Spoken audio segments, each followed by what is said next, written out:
What is going on, everybody? Welcome to the Shit Vegan Show. I'm here with my friend Deanna. This was a very, very short notice show. We got lined up. I dropped a line on the show last night and I prompted her by dropping a story and she jumped straight on it. So she's free, able. I've been trying to get her on for ages. So welcome to the Shit Vegan Show. Thank you for having me. Yes, he kind of called me out on social media and I was like, fine, let's do it. Let's do it. Yeah. So how are you? I am good. How are you? Yeah, not too bad. How was your day? Oh, busy working, doing the things that everybody else does, but no, not too bad. What did you have for breakfast this morning? My usual, anyone who knows me that it's always a smoothie bowl. Yep. Always a smoothie bowl. Vegan, of course. Of course, yeah, because only shit vegans on the Shit Vegan Show unless you want to challenge us. Ooh. Yeah, because... Oh, just anyone. If anyone wants to anybody us. wants to come on and debate. Yeah. Oh, I'll be on for that. Yeah, for sure. Like we like our thing, us and our buddy Case. Well, the three of us, we'll have you. Yep. Vegan Festival this weekend. Vegan Festival is this weekend. Yeah. And I am on the main stage again. Oh, yeah. On Sunday, though. On Sunday. That's where they leave all the dregs. What? They leave all the dregs for Sunday. Excuse me? No, they leave the best till last. What are you talking about? Don't they start with the best? Because in 2018, I was the first one on stage. Yeah, I think that was when the gates were still like opening. No one was there. No. No, I remember your speech. You did a great job. You reckon? Yeah. Yeah, it's on YouTube still. I just winged it. I wrote a few talking points down and then I was like, I'm going to talk about this, going to talk about that, talk about this, talk about that. And then everyone in the crowd was like, yay, Nick. 2018 was back when I was a newbie. And we only met a few months before. Yeah. Remember? And I just kind of came in and took over. Yeah, and that was great because remember that photo that I shared in the AV group the other day of the big group? Yeah. That was the night we met. Oh, at the big cube. Yeah. Yeah, there was like 80 people. Yeah. We used to get 80 people at the cube. Where are y'all? Yeah. For the people who don't know what the cube is, do you want to explain the cube? Yes. So I am now solo. Nick used to be a co-coordinator with me, but I am now the sole coordinator of Anonymous For the Voiceless here in South Australia, which we hold the Cube of Truth, which you've probably seen people standing in all places around the world. We have a cat on the desk. She's got Standing with TVs. Oh, you got water everywhere. just a little bit. Holding footage of what happens in slaughterhouses, educating the public on basically what they're paying for. Hold that thought. Okay, wait. We have a cat situation. But if you have seen the... hello. Thank you for saying hi. If you've seen the Cube of Truth, actually write it in the chat. If you've seen it before, if you've done it before, if we've got any actual vegans on here who have, joined... Faux Phoenix Gaming is a vegan. Is a vegan. Yep. Faux Phoenix Gaming is welcome. You are welcome here. High five to the vegans on the channel, but also to the non-vegans because we'd love some questions from you if you're on here as well. So I, coordinate that here in South Australia and we talk to people on the streets. Yeah. And we have a lot of fun. Yeah, we do. We do. And I was sharing it on the stream last night, which is Yeah, wow, look how massive this it is. image here. So for those who are listening to this, what we've got up on the screen is a picture of the people who rocked up to our Cube of Truth demonstration one day back in like 2018 or Where am I? wherever it was. You're here. I had brown hair back then. Because Is that me over this side? I think so. there?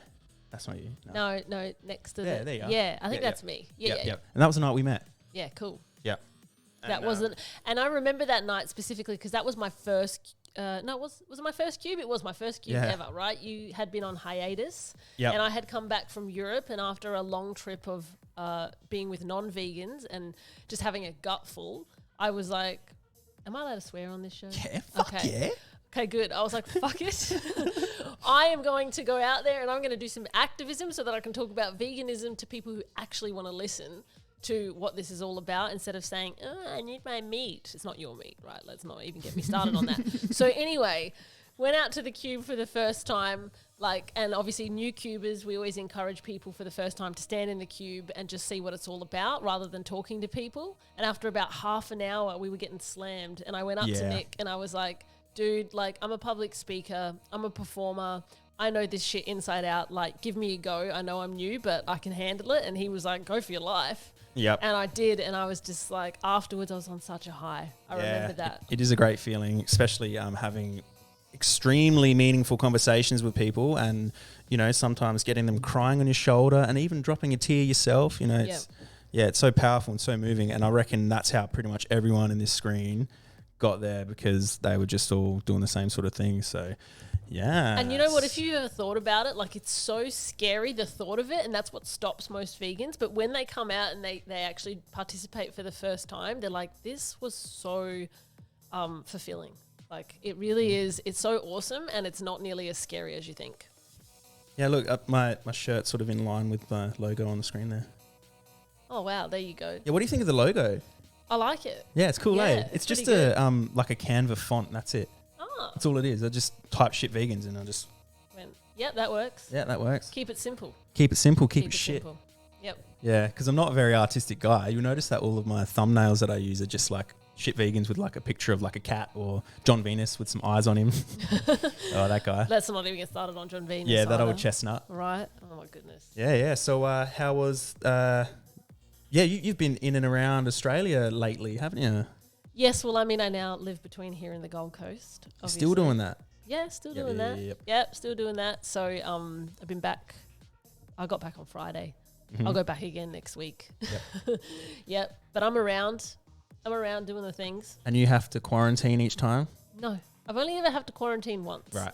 I've managed to sneakily miss it every other time. Thank goodness for that. Awesome. What? I just got a message. All right. Talk about that later. All right. I want to know the mess. You can't keep the secrets from me. I'm here. Oh, This is shit vegans. It's supposed to be all out in the open, isn't it? not that. Oh, really? All right. That's later. Okay, that's for later on. Yeah, so this is the Shit Vegan Show. Like, I just thought, you know what, one day I'm just going to buy all this shit and just fucking do it. I'm sick and tired of talking about it. Yeah. And that's the thing, right? Yeah. Sick and tired of talking about it. Because I talk enough anyway, why not just talk on camera and talk in front of everyone and use this wicked, like, fucking setup. Check it out. Yep, and just see if anybody will actually listen. Yeah. I know. It's hard enough, like, just keeping conversation going as it is. So, everyone, if anyone's here, drop us a line. Any questions that can be asked to Deanna. Deanna has... do you want to tell us a little bit more about, or a little bit about how you went vegan and your journey? I can. So I went vegetarian back in 2008. And that was just something that I kind of did out of just my own consciousness for like a long time. I was like, meat is gross. I was fortunately one of those people, even growing up, that I was just not a meat person, right? So I probably only ate it when it was disguised anyway. Yeah. And then I was sitting there, and I remember the night specifically, I had a piece of chicken on my plate with some vegetables and stuff like that. And I was at a dinner table with my mum and dad and my sister at the time. I was 20 years old. And I was like, I just can't eat this anymore. Like, it's gross. It's gross. It's a dead animal, and it's sitting on my plate, and I can't do it. And my sister was like, me either, I'm out. Like, we're done with this. And mum and dad were like, okay, just eat your vegetables, I guess. Like, that's... Sure. That's what we wanted you to do growing up. That's what we wanted you to do growing up anyway.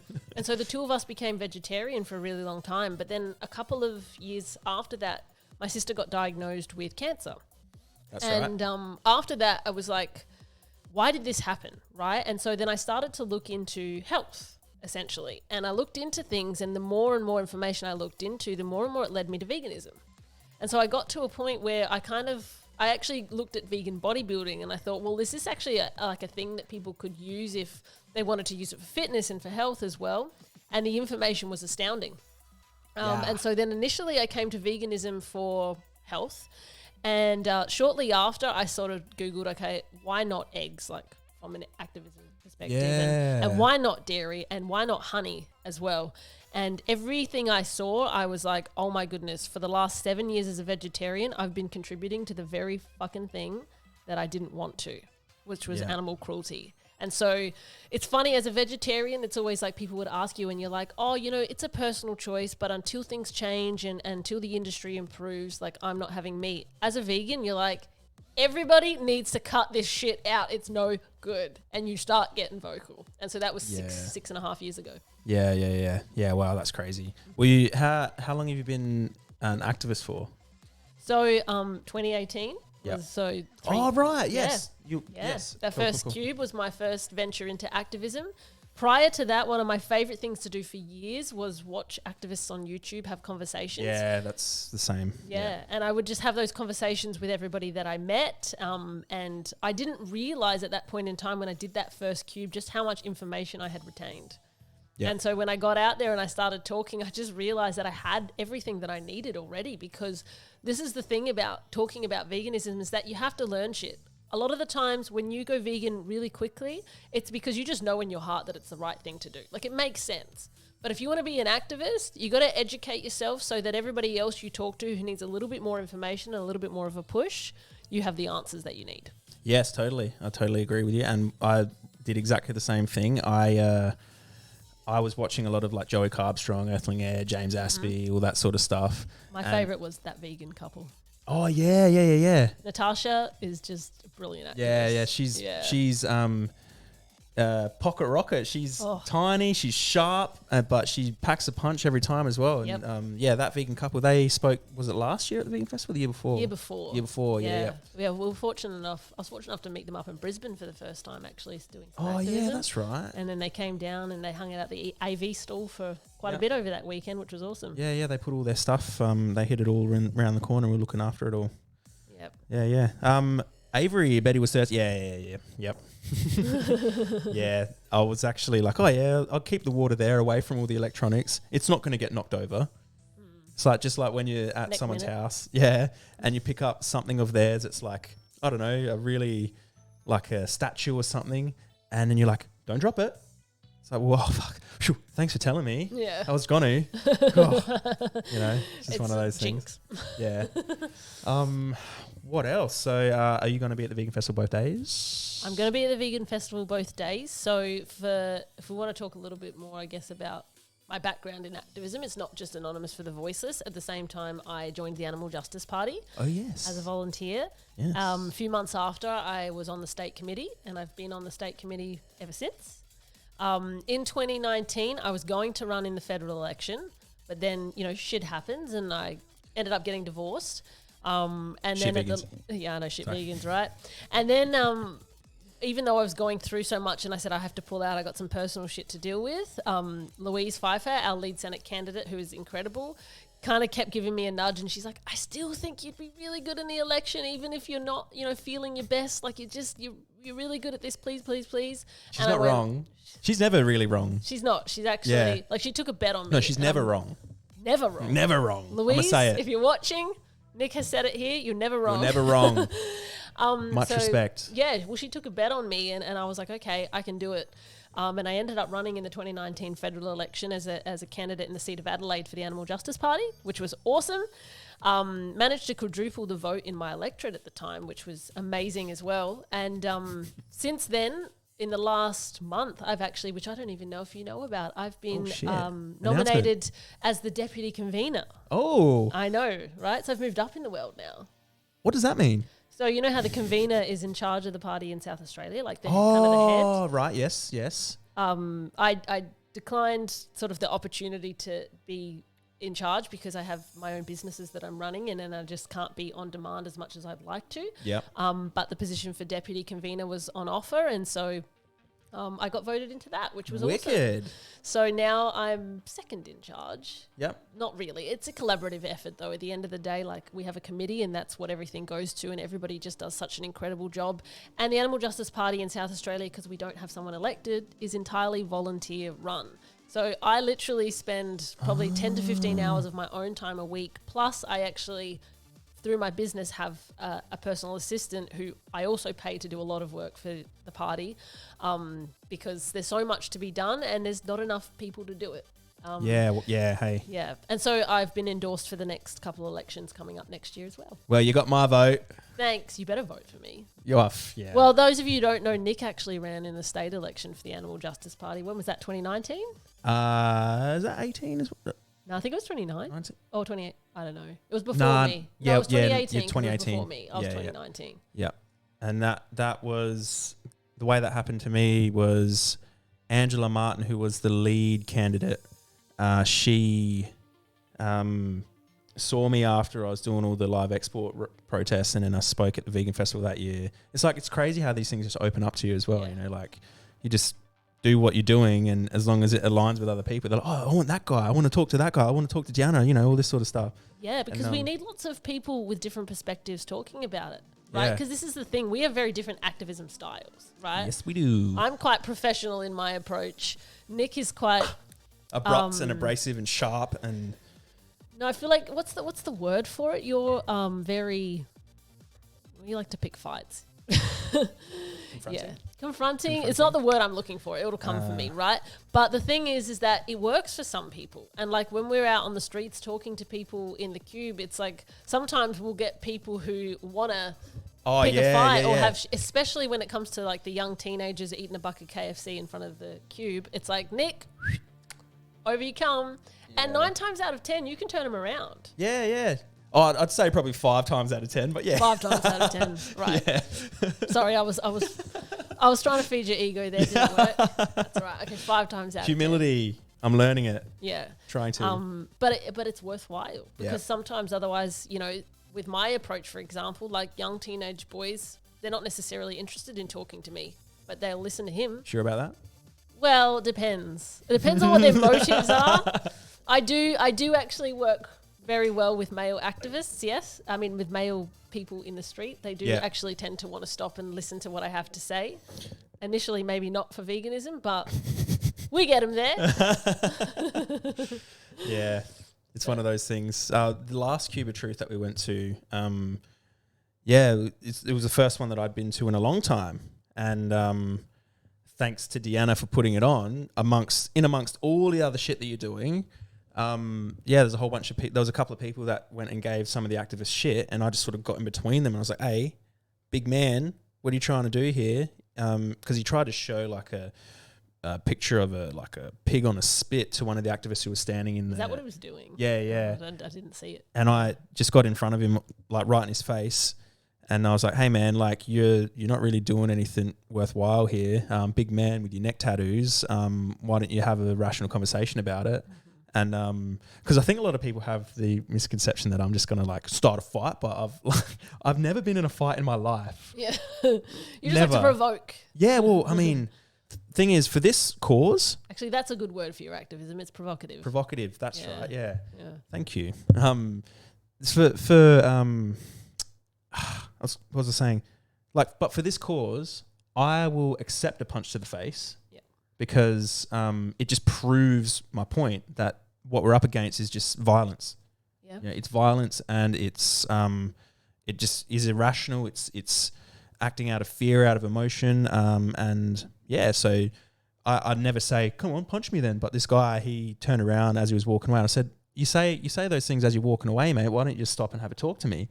And he turned around. He goes, "All right, are we punching on then?" I'm like, "No, because we're not violent, man. Let's talk." And then he just kept walking. So, yeah, man, it's just the thing we deal with. It. Yeah. Yeah. It's interesting that like a lot of people will, you know, talk about veganism and give it shit without any education on the subject whatsoever. Yeah. Right. And this was the thing when I first came to veganism, like I'm the type of person that I need to know everything. I'm a Y person through and through, generation Y through and through. I need to know the ins and outs. So I actually looked at the arguments for and against. Yeah. Right. And you weigh it up and you take what's useful and you leave what isn't. And then after going through so much back and forward, veganism still won every time. Yep. Clearly. Like it just made so much sense. Because the bottom line is at the end of the day is that we don't need it to live at the moment. We're not in a time of survival. No. You know, I mean, as vegans, we constantly get stranded on deserted islands according to everybody else and ask what we would do. Like I'm going to be honest, I don't know what I'd fucking do in that situation. If I was on a deserted island, I mean, obviously I'd try not to, but when you're starving to death, who knows? Not relevant. I can walk down the aisle of the supermarket. I can choose a different item on the menu, and I don't have to pay somebody to slit an innocent animal's throat. Yep. Exactly. It's really that simple. Yep. You can get a can of chickpeas. You can get a can of baked beans. You can get a loaf of bread. You can get some pasta. You can get some potatoes. And you know what? That's the other thing, right? Is that now that there's so many vegan alternatives, everyone's got this thing that veganism is expensive. Expensive. When I went vegan, there was soy milk, and that was it, and tofu. Like there was nothing else. And so veganism was very cheap back then. I learned to eat vegetables. Yeah, I'm better me too. for it. Because Yeah. nowadays I'm not really into all of the mock meats and stuff. But if you are, hey, go for it. Like 99% of people don't go vegan because they didn't like the taste of meat. Yeah, hey. Yeah.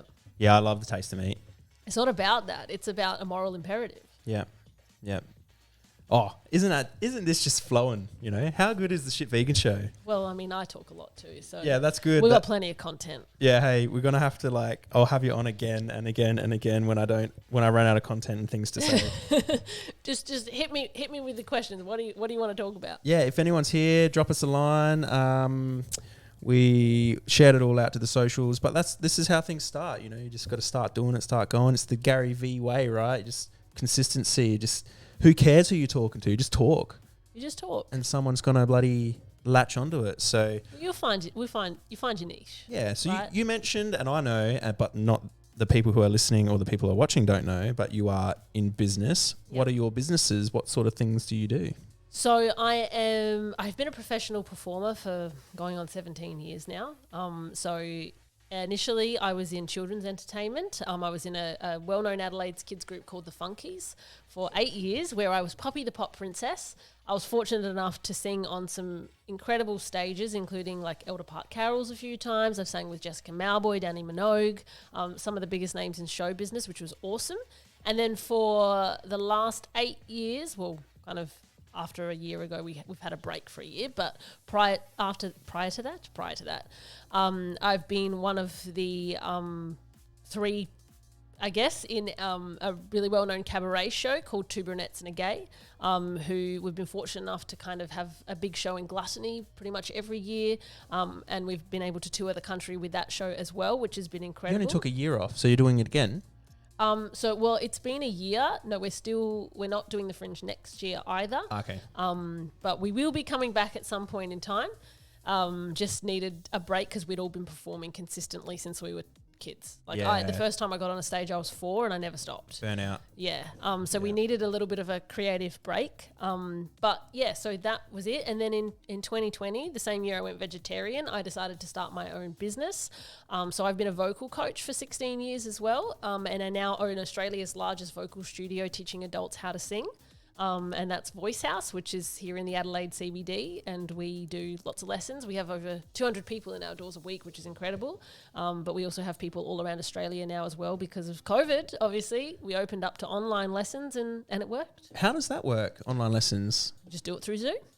But how do you measure like the pitch and the sounds and all that sort of stuff? Do you have good microphones and things like that help? Or yeah, I mean, like the thing is that at the end of the day, like if someone's got a trained ear, like they can obviously hear things a lot better. But basically, yeah, a lot of the time it works a little differently in terms of, we'll send music on your side so that you can sing along to it and we get the feed so that it's kind of lining up, and there's little workarounds and things like that. Some people prefer online because after they're kind of warmed up with their coach, they can stay home and they can keep practicing for an hour. They're kind of in the flow of it. Some people prefer the in-person experience. Either which way, singing is like anything; it's muscles in the bodies, right? So if you do it 6 times a week, 7 times a week, every day, you're going to get those results. If you do it once a week, you're going to get those results. It's about training yourself. It's about training yourself to do a Shit Vegan show once a week. That's it. And then getting stronger. Getting better and getting stronger. If this is a drinking game, every time we say Shit Vegans, take a drink. If for those who are watching. Well, I have a cup of water here in a Shit Vegans mug, so I'll drink to that. Do you like how it's the things on this side as well as this side? Because it means that you can have it on each hand and it's still on the camera? Yes. I think that's important. It's important for branding purposes. Well, then getting on to my other thing is that I'm also... I've also been in partnership with a digital marketing company up in the Gold Coast. Reason why my first business, Voice House, has been so successful is because I love marketing. And that's why for me it's been really useful knowing a lot about marketing to do activism. Yeah, right? Yes. Because they work hand in hand. And I've actually had this debate with people before where they say it's not marketing, veganism is not marketing. Well, I'm sorry to like burst your bubble, or I'm happy for you to debate me on this, but at the end of the day, there's a reason why there's a science behind marketing that works, and veganism needs to come to the program.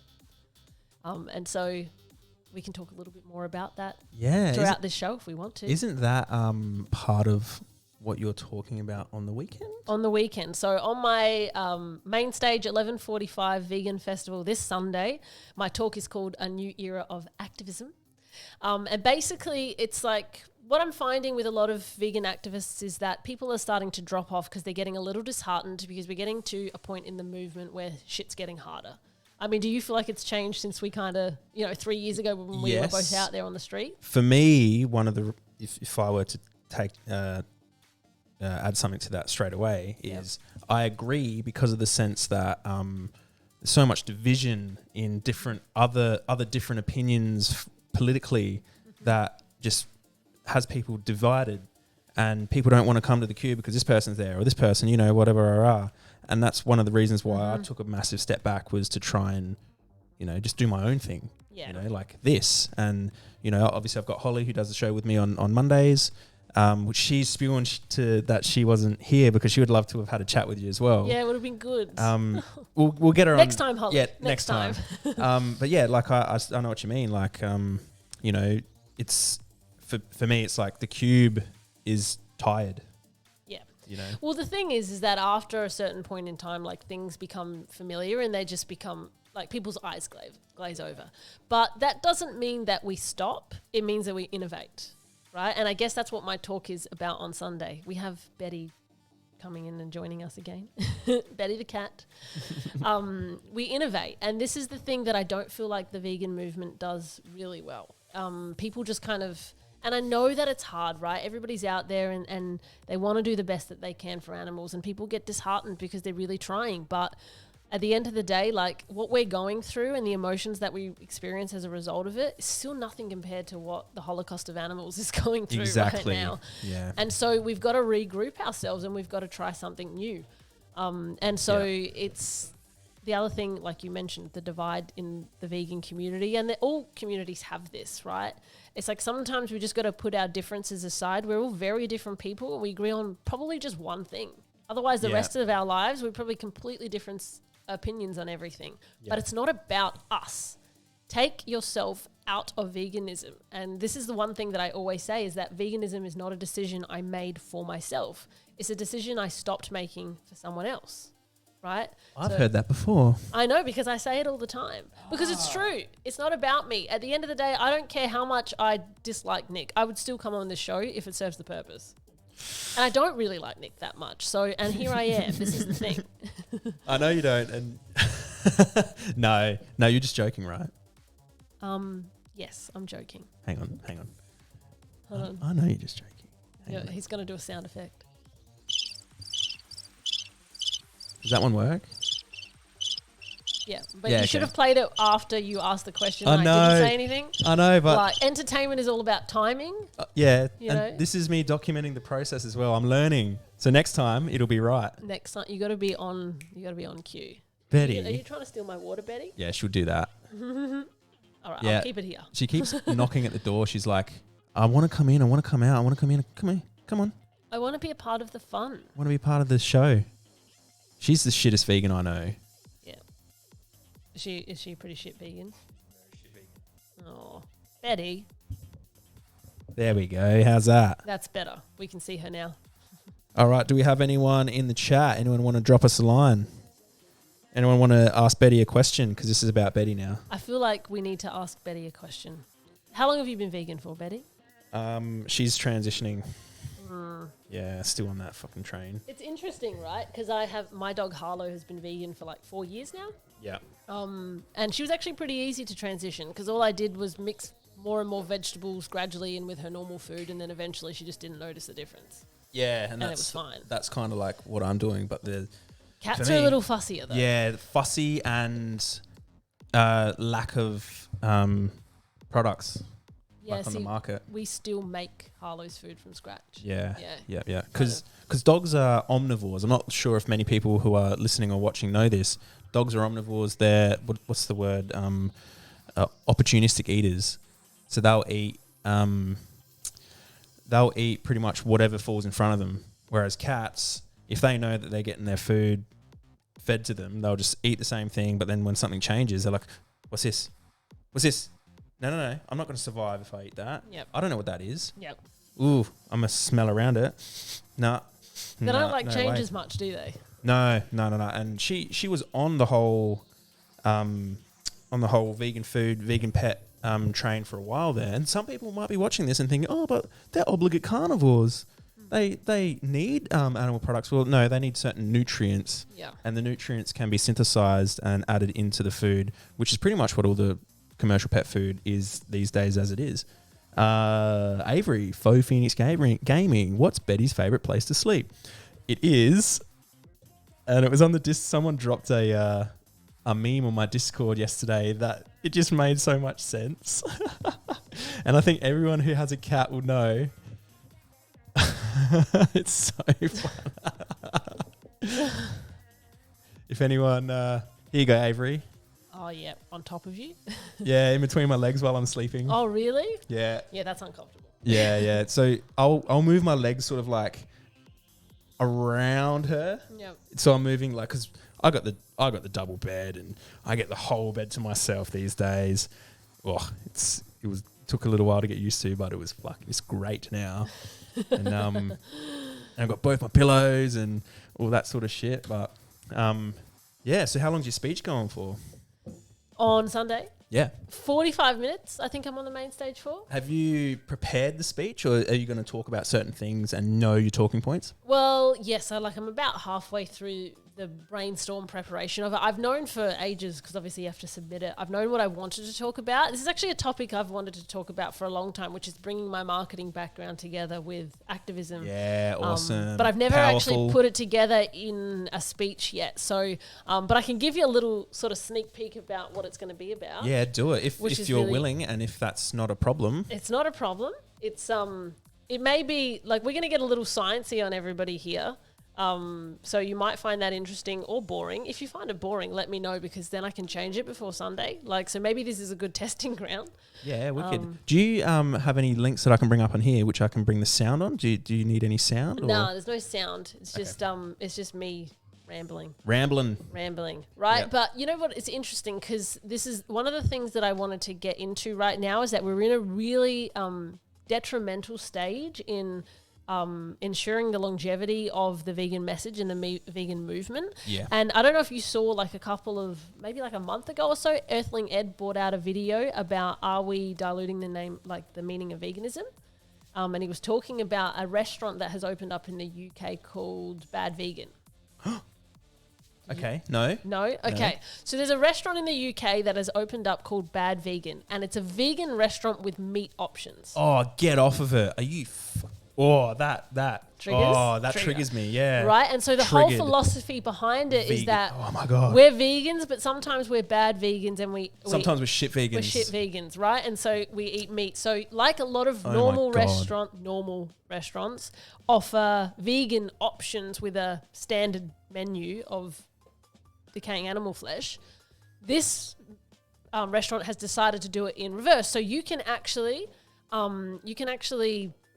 purchase a vegan meal. Options. Yeah, right? Right. So you can purchase a vegan meal, but you can add bacon to it if you want to, or have a side of chicken wings or something along those lines, right? And so this is the philosophy behind this thing. If you could even bring up their website. Yeah. It would be interesting. Bring it up. Would it be on Instagram? Well, maybe. I don't know. Vegan. Bad Vegan. I'm not bad for vegan. All right, Bad Vegan UK, maybe that would be the one. Oh, yeah. Bad Vegan UK. Let's try that. Right. So the whole thing behind it, we're not 80% of our vegan menu is vegan and 20% is not.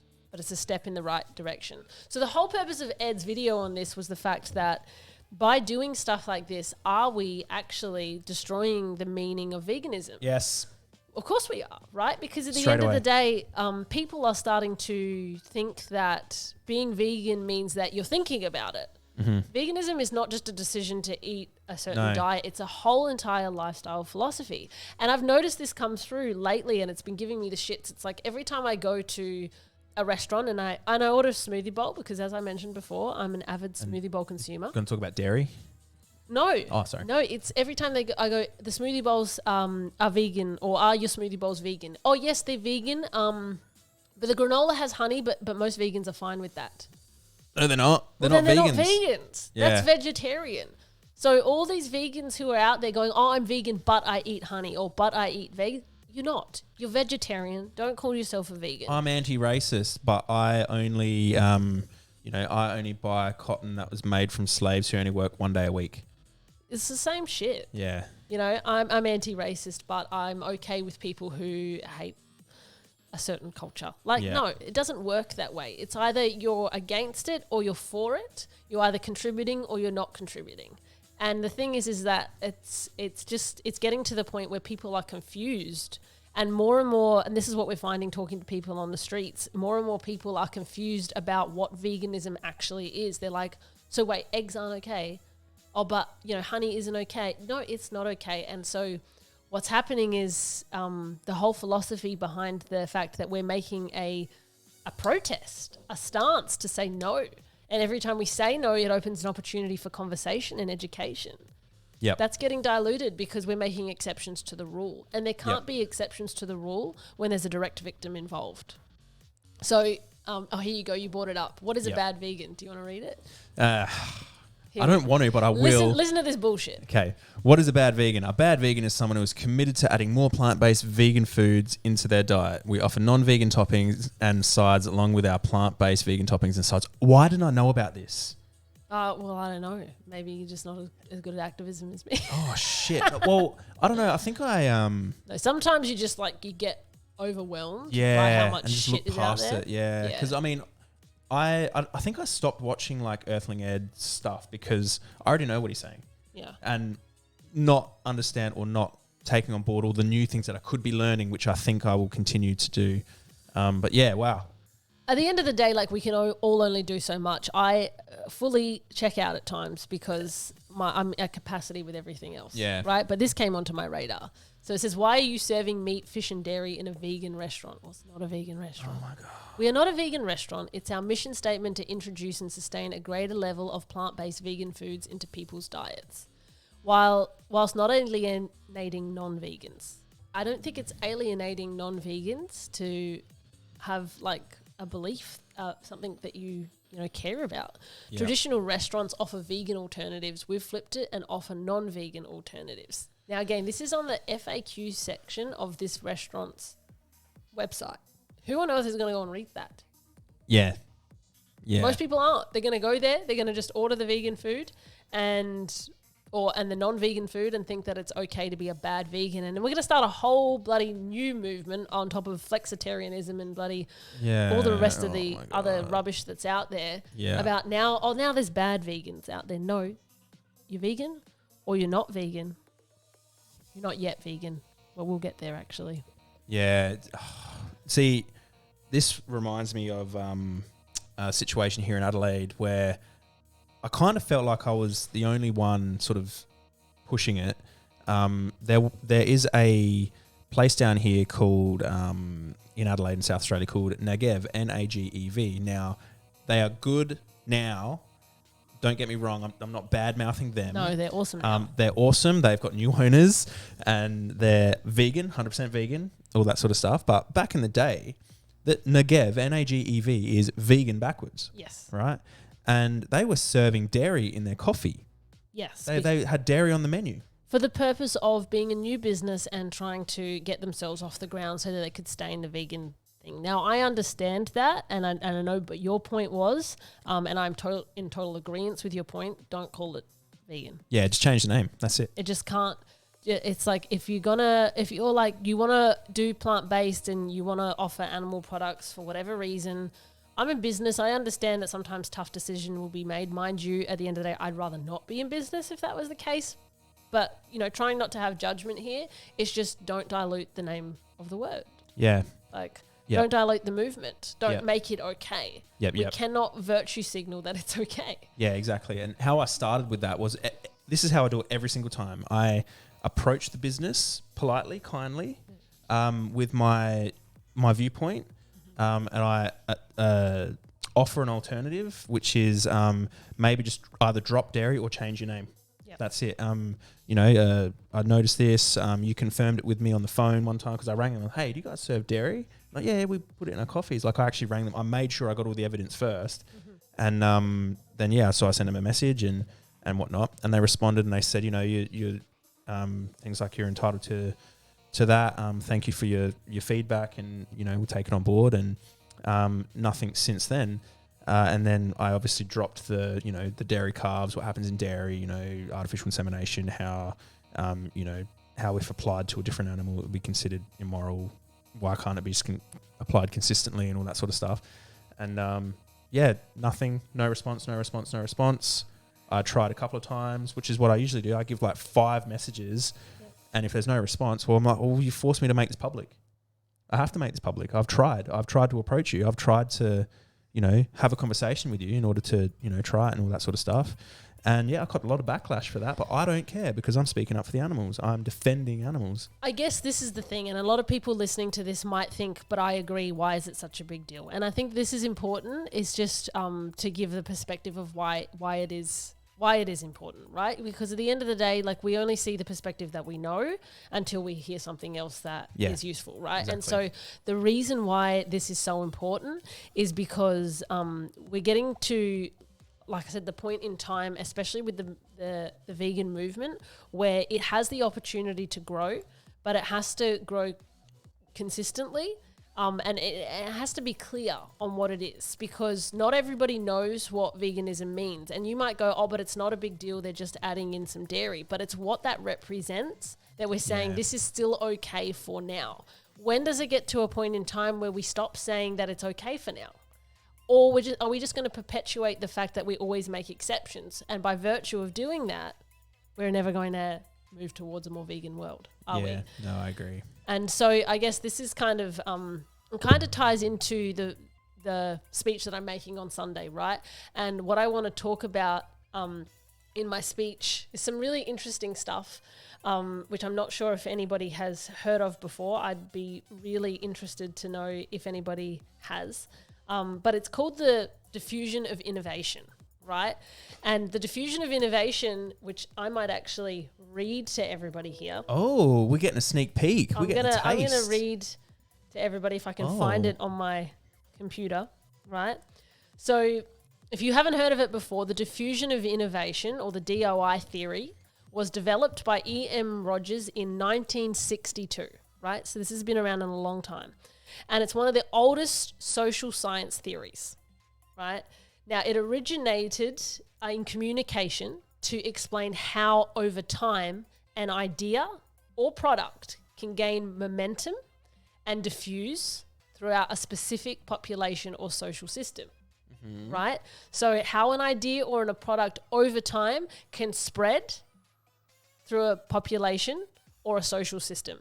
This is the science behind how that works. For example, this is the kind of thing that someone, a household name like Apple uses, or Nike, right? So this is a reason why shit vegans. Like shit vegans. There is a reason why having like intellectual property, having trademarks, and that kind of stuff when it comes to business is really important, right? Because it allows the business or the brand in control of that message to actually stay on point, to say this is our products and there is no exception, so that they don't dilute what they're selling, so they don't dilute their message. Yeah, right? Very good point. This is the whole thing about what we're talking about, is that if we allow the infiltration of bad vegans to get into the message, we're not protecting what the movement started out to be. We're allowing the infiltration, which means that the customer, or in this case, the not yet vegan, gets confused, right? And so the end result of this when it come back to the diffusion of innovation, the end result of this diffusion is that people, as part of a social system, adopt a new idea, behavior, or product. So how do we get to the point where veganism is already almost a household name, but it's not a household habit yet? How do we get to the point where veganism is a household habit, and it's more common to have a vegan than it is to have a non-vegan? Well, we have to protect the message with our life. We have to protect the cause with our life, and we have to make sure we stay on brand. right? Yeah. And so this is kind of what I want to talk about. See, I told you there's some interesting stuff behind it. Yeah, I was just thinking, Deanna talking again, blabbing again. Yeah, right. I know I talk a lot, but sometimes I make sense. Sometimes. If I don't make sense, let me know in the chat. Again, I'm happy to You got talk through to about me. it. But the first time I heard this theory was in a marketing seminar talking about Apple, and I figured if it's good enough for Apple, then it's good enough for veganism, right? And so this is the thing, right? There are 5 stages of innovation. Would you like to hear the 5 stages of innovation? I would love to hear the 5 stages of innovation. Excellent. Now I can put on my smart cap, not that I have one. So the 5 stages of innovation and how they're relevant to animal rights activism, right? So first we have innovators. These are the people who want to be the first to try the new idea, right? They are venturesome and interested in new ideas. They're willing to take risks. They're like on board. And so I feel like we were at that point in the movement probably about 10 years ago, right? Yeah. When it really started to take a kick. And you can notice that because if you go to YouTube and you start looking at videos from about sort of 10 years back, and kind of 5 years after that, that was when we had all the innovators. It was like, it didn't take me long. I literally had to hear like a couple of videos and I was like, I'm vegan. Yeah. Right? Yeah. And you got, after your innovators, your very first people who love something and they start telling everybody about it. You know those people who are like, oh my goodness, I got this new fandangled phone that, cooks vegetables at the same time. And you're like, this person is a quack. What the are they talking about, right? And then all of a sudden, like 5 years later, you're like, oh yeah, I've got the phone that cooks vegetables now. Those are innovators. Those are the people who believe in something the minute that they see it.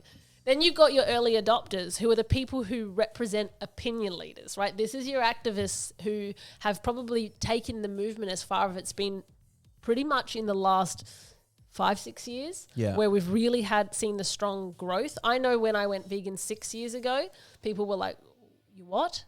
What's a vegan? A vegetarian? No, a vegan. A vegan doesn't and you had to explain it over and over again. On that point, sorry, I get people saying to me, "Oh, you're a vegetarian, yeah?" I'm like, no, don't lump me in with that. I'm a vegan. Just like you wouldn't say, we can always the way I explain it is just unplug the animal context and plug in the human context and run that same narrative. That same narrative, and then tell me, how can you mistake someone who's anti-racist for someone who's not?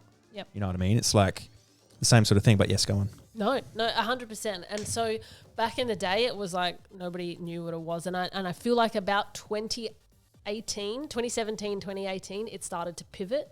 We started to see the introduction of vegan alternatives as products on the shelves. We started to see it hit the mainstream media a little bit more.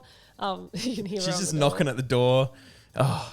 We started to see more and more activists come out to cubes and things like that. And that was when all of a sudden people started to know what a vegan was. Even if they didn't quite grasp the concept completely, their awareness started to grow.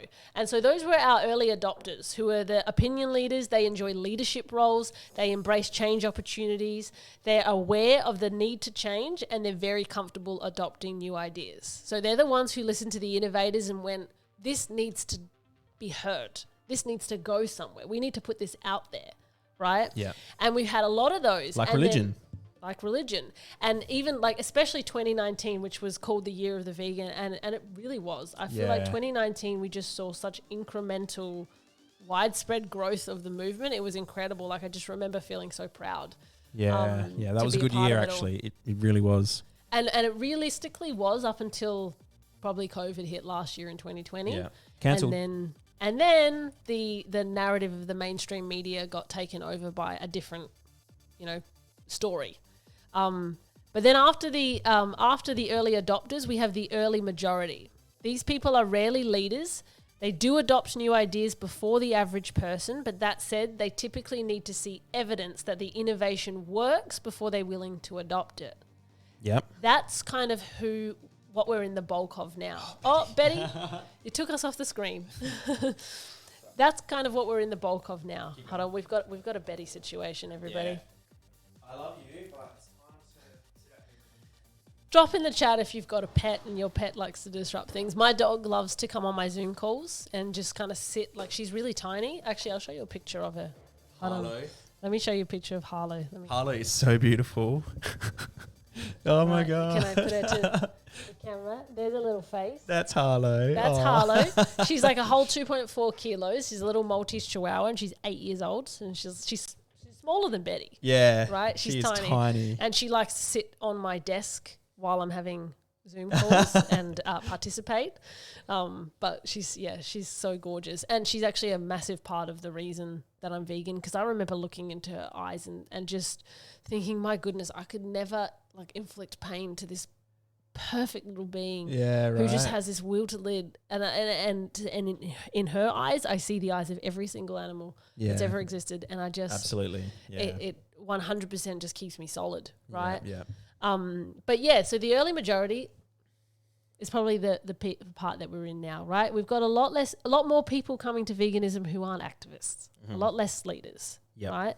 But this is the thing, that's okay, right? At the end of the day, people are going to spread the message in the movement or just act in the way that they can, and that's cool. But it doesn't mean that everybody else who was initially spreading the message and feels like they have the confidence or the drive or the gusto to do so should be stopping because nobody else is doing it, right? We don't need any of that. Because then we've still got 2 more stages to get through. The late majority, which are the skeptics, the people who will only adapt an innovation after it has been tried by the majority.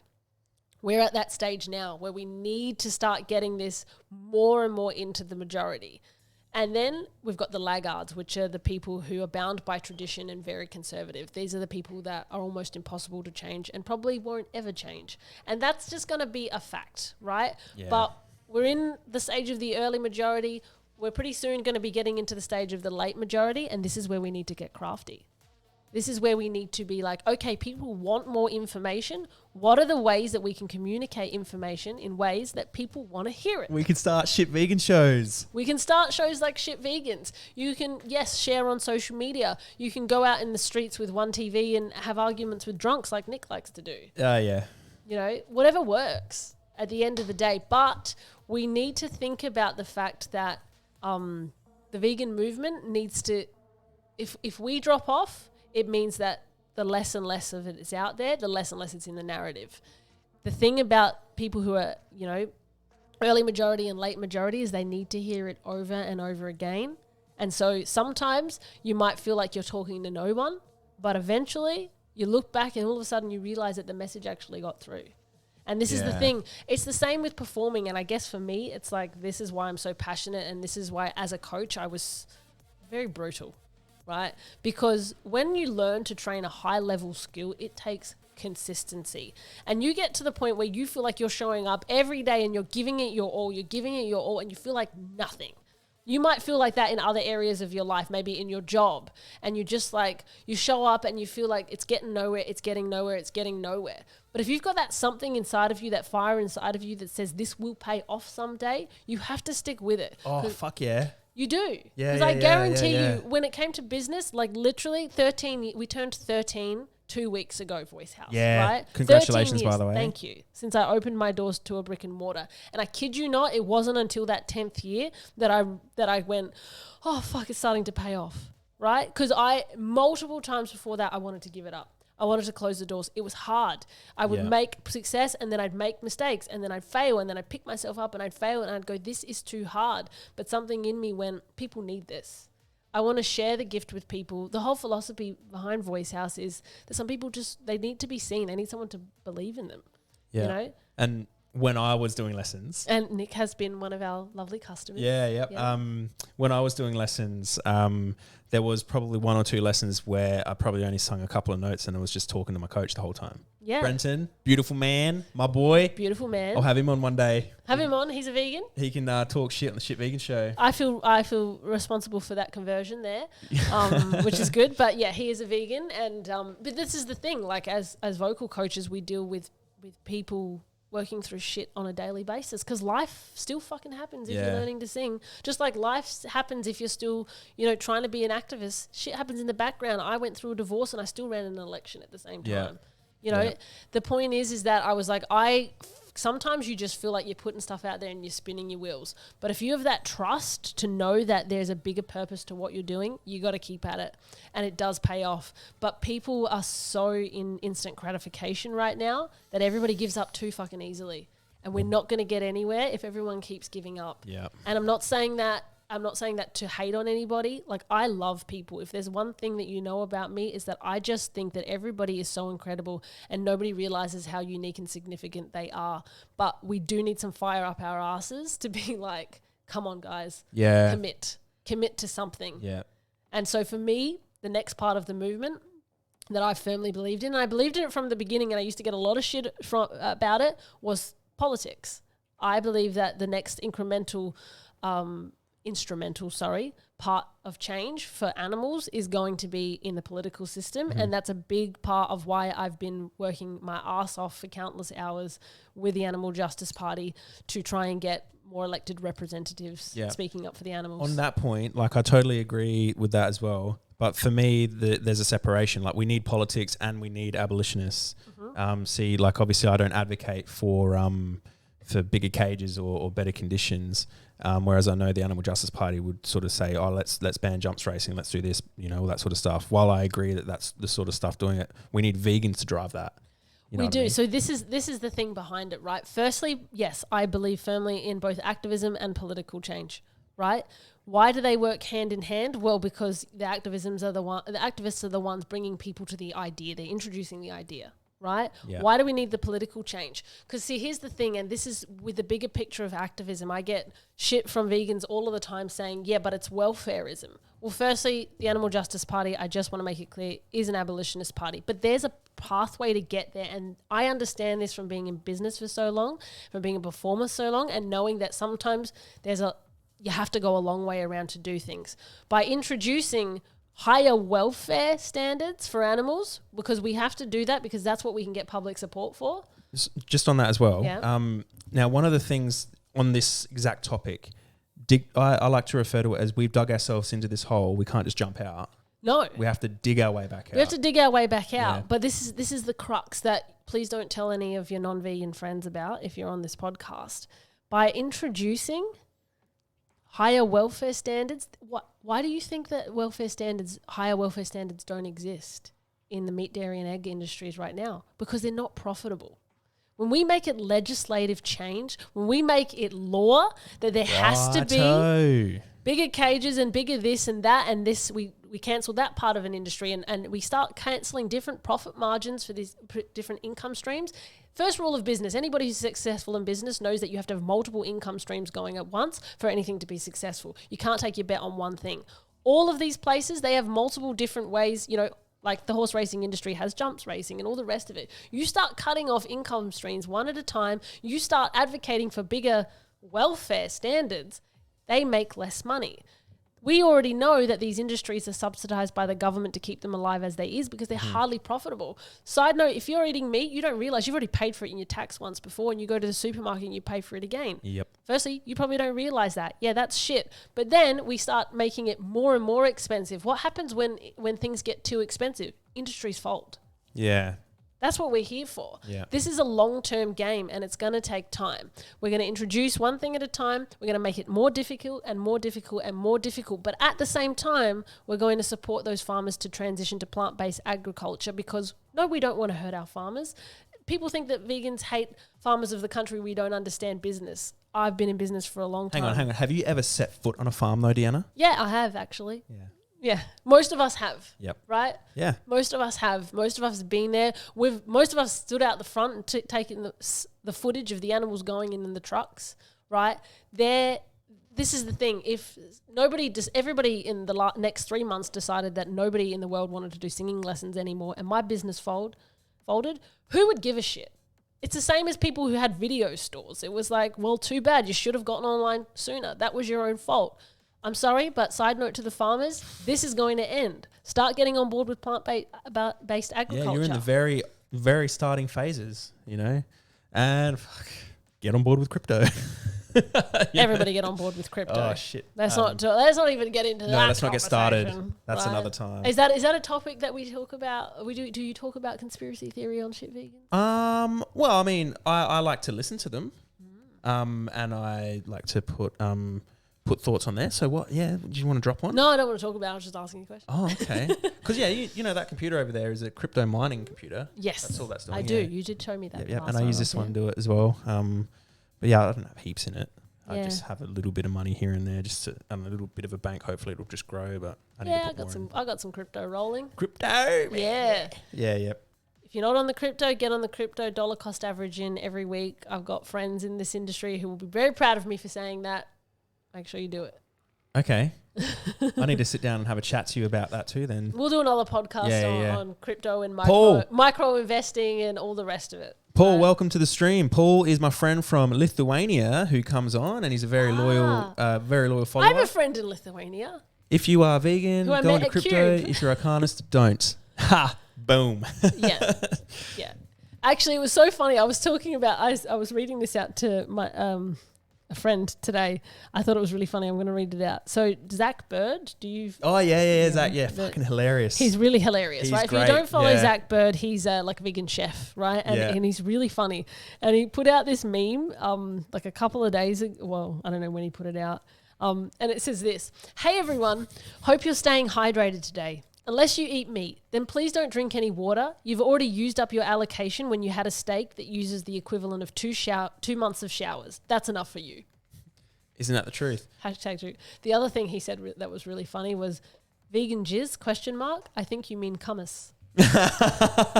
Yeah. He drops all these really like Random. sassy like. He's definitely a shit vegan. Oh yeah, I'd talk to him. He'd come on for sure. Yeah, I reckon. Yeah. I'd talk to because I yesterday I plugged the vegan festival. It was a big plug. But there's all these vegans that I want to talk to. Like I'll talk to Lee one time, see if she wants to come on, have a seat, and we can talk.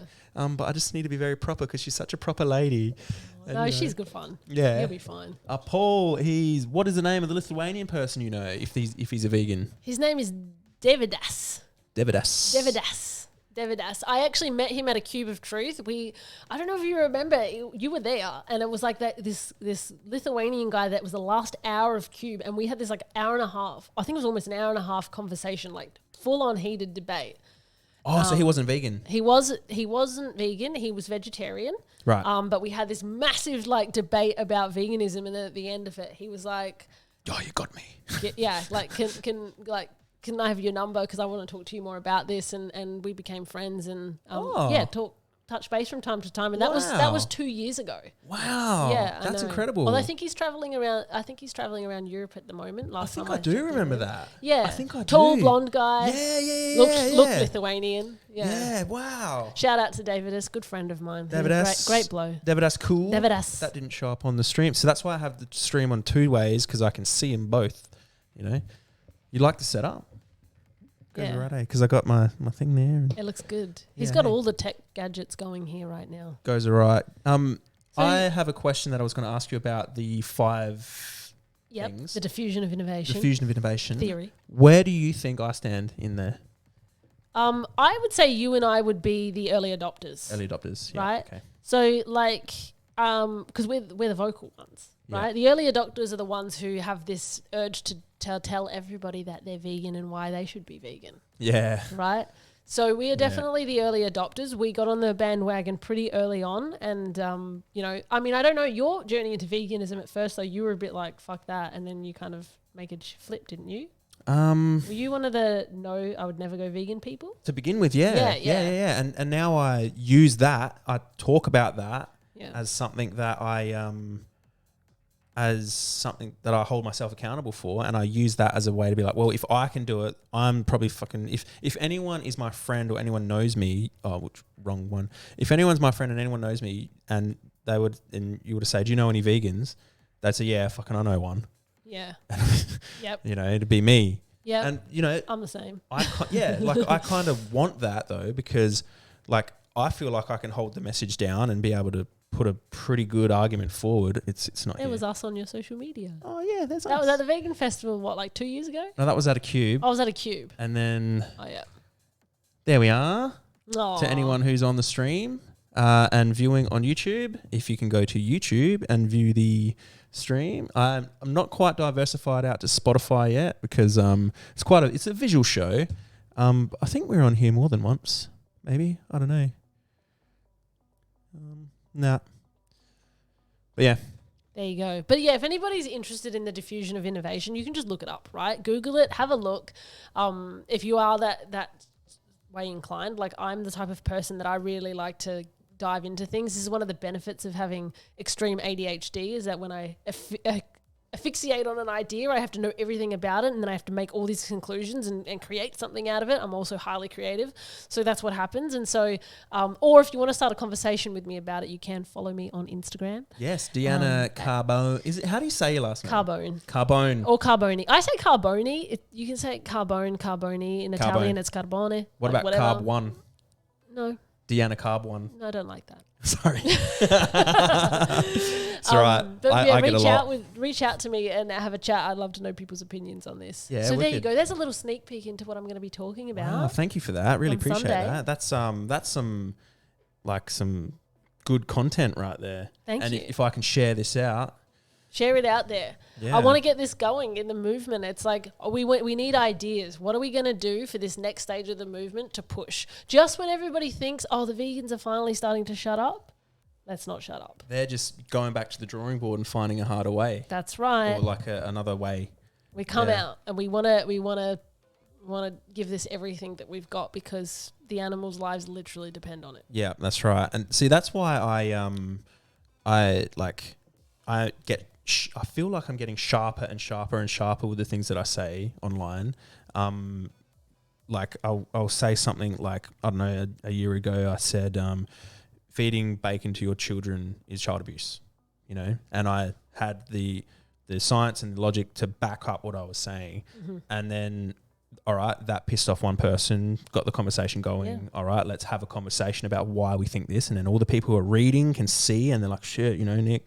So it's not obviously it's not necessarily about the person I'm speaking with. It's about having that conversation, getting the questions asked, and having people look at it that way, and then going back to the drawing board, because if I say the same thing again, it's not getting the same reaction because people have already seen that. Yes. So I say something else that's more harsh, but on the same line. So it's like, oh, that's hitting another nerve. Yeah. And drawing people out a bit more and be like, oh, get this person, and then but you also come across that fine line of if you were to say it and expand on it, then that opens it up to being things pointed on me. Like the other day I said the same thing. I said feeding your children animal products is child abuse, because nutritionfacts.org shared a thing again about processed meats and carcinogens and all that sort of stuff. And then someone come up to me and was like, well, you eat plants that have carcinogenic things sprayed on them. Is that child abuse to feed them to children? And I'm like, well, obviously practicality and all that sort of shit. And it made me think, I'm like, oh, maybe I need to refine that. But that's what the conversation is. Yeah. They argue with me about it, and we have the conversation, and then you clarify. You constantly have to be learning. Yeah, exactly. You have to be getting clearer on your message. I mean, the thing about bacon, right, is that it's a known class 1 carcinogen. Yep. Like at the end of the day, it's like the same as, smoking. It's like you don't force your child to smoke, or you don't smoke around children. Some people, won't even let people go around their kids if they don't have a flu vaccination. Yeah. So why would you be feeding them bacon? Like it makes perfect sense. And yeah, I mean, like not all produce has that. You can buy organic produce if you're worried. Yeah, about exactly. that. Just do that. There is alternatives when it comes to produce. There's no alternative when it comes to animal flesh. Like we know that it's not good for you. Great point. Yeah. See, Well, this is what we do. Like, and we have spent when we were running AV, especially, we'd hold activism workshops and we'd have debates with our activists as well, and play devil's advocate, I guess. We'd ask people to try and argue with us, and we'd play the meat eaters and try and find the loopholes in arguments so that we could then do the research to clean up those loopholes. And it's constant. Like, I don't know everything that there is to know about veganism. I just know what I know really, really well. when it comes to it, and you find your lane, and you don't have to be like Nick and trigger people to have conversations about it. This is not about getting more and more crafty in that way necessarily. Like, we all have different ways of sharing the message. You know, for me, like, I tap into the professional market really well. One of the biggest pieces of feedback I got from running in the 2019 federal election, especially when I was up on the stage in the Adelaide Town Hall, and we had a big like election panel with all of the candidates sitting there, and people were in the public were asking questions about this and that and what people would do if they were elected. I was in the lower house. I was never going to get elected. I was fully aware of that. I was there to raise awareness for the party. I can tell you that none of that conversation with questions from the public in a business district were asking about animal welfare. They were asking about their businesses and what we were going to do about it. But because I have a business in that electorate, I was able to participate in the conversation and say, if I were elected, I would vote in favour of X, Y, Z because I have a business and I understand why this is important. Had nothing to do with veganism, but aligning that with the fact that I was vegan. I had people come up to me afterwards and go, you really changed my mind about vegans being crazy hippies. Yeah, hey. And I was like, because we're not all crazy hippies. We're everyday people. Like, almost everyone in my family is vegan except for my dad. You know, almost all of my staff, like my team at Voice House, vegan. Friends, I've got multiple close friends that are vegan. I was the first one out of everyone, but it was just like, and I've got friends that aren't activists, and they're very unsuspecting. You wouldn't realize that they're vegans. I've got friends that are tank bodybuilders that have been vegan for 10 years, you know, and it's just, they're anyone and they're everyone. We're anyone and everyone. Yeah. I got a question for you. What do you think the most effective form of activism is? I think the most effective form of activism is the form that resonates with the person that you're talking to, right? There's no one size fits all. This is the thing about marketing. Good answer. Know your niche, right? Your niche is important. Pick who you're speaking to, pick who you resonate with, pick who you love to work with and that you could get up every day and you could have a conversation with, and that's who you talk to and that's how you talk to them. You know your customer.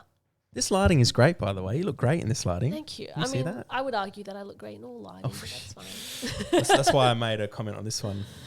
Yeah. No, I agree with that because what resonates with me and what fills my bucket up and what charges me is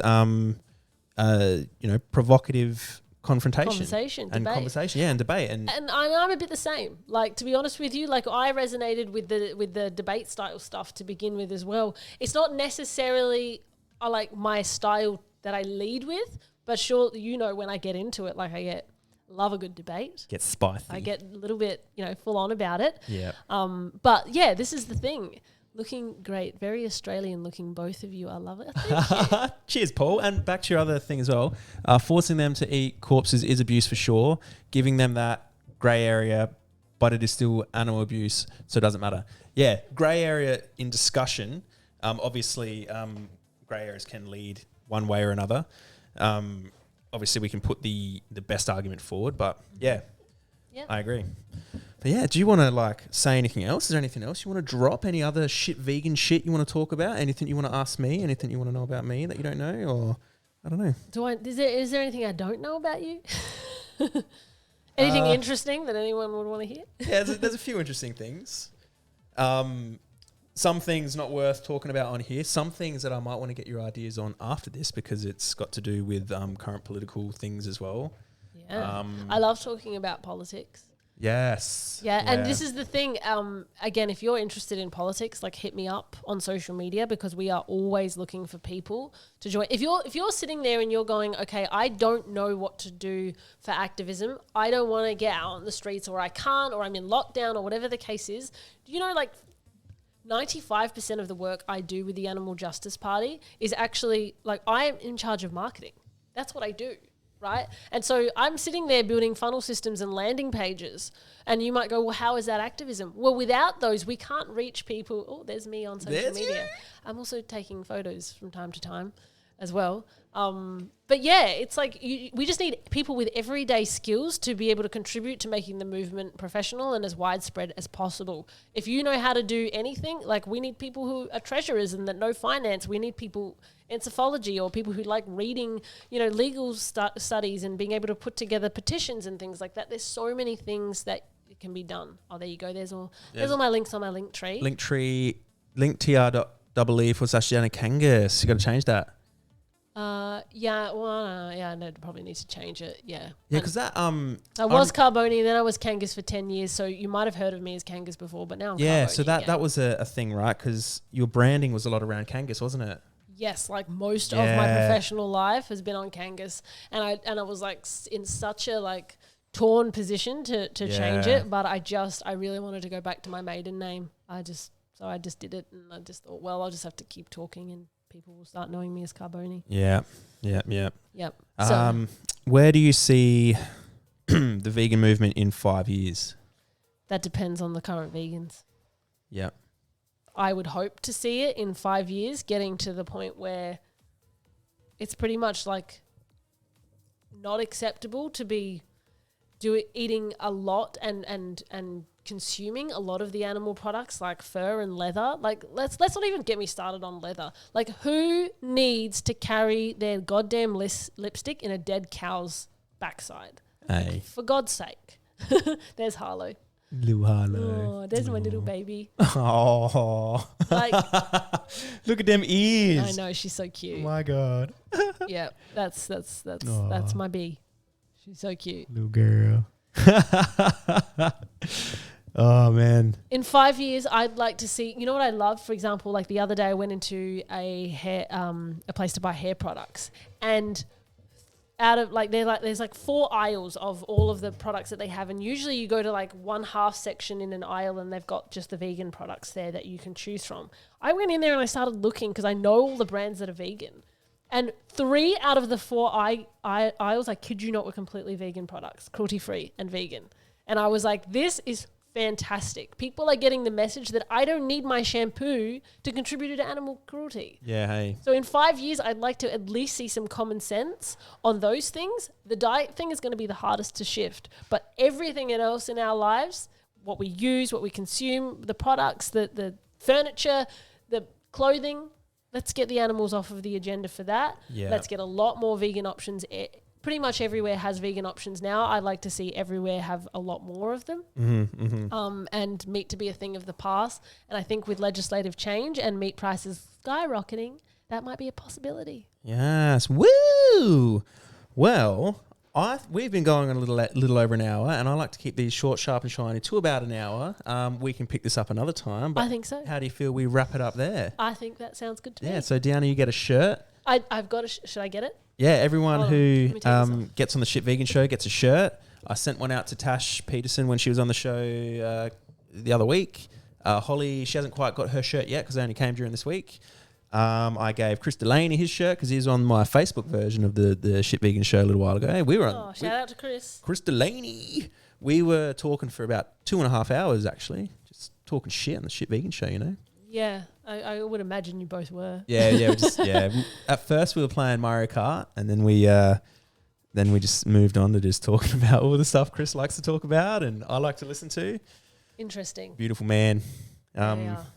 Next time we're on the show, we can talk about the exploration of altered states of consciousness and how that plays into the animal rights movement. Who knows? Shit, yeah. But yeah, before we go, do you have any things that you would like to say? Anything quickly that you'd like to share? Anything you'd like to plug?